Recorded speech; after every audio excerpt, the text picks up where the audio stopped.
Alright, so now we're going to take a look a little bit inside of Big Al to see how he makes his magic come true. So as we can see, he's got four functions right here. We've got his body function, which is powered by a 4 bevel gear setup. We've got which powers his arms and his head. Next he's got his mouth, which functions with a thin piece of material which is lifting up the stretch fabric, as you can see.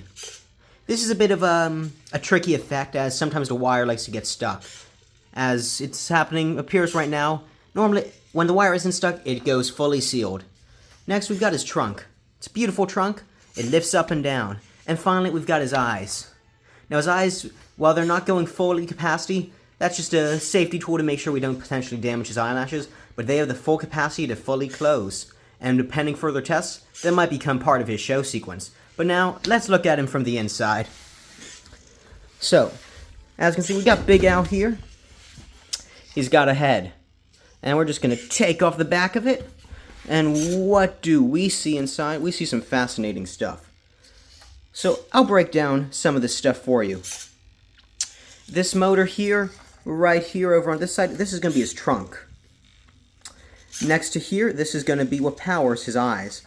Pulling down on a small black cable, if you can see right there-ish. That pulls the eyes down and they're returned to normal by the spring here. Then we have his mouth, which is lifted by this cable right here. Let's see if we can see that small piece of material.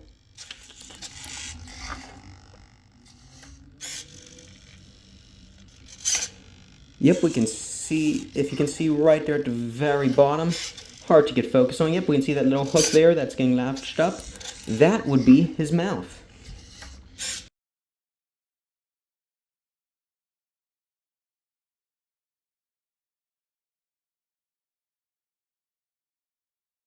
In this clip, the 4 bevel gear setup that powers Big Al's body can be seen.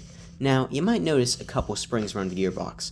What these springs do is they help Big Al lift back up his football after he throws it.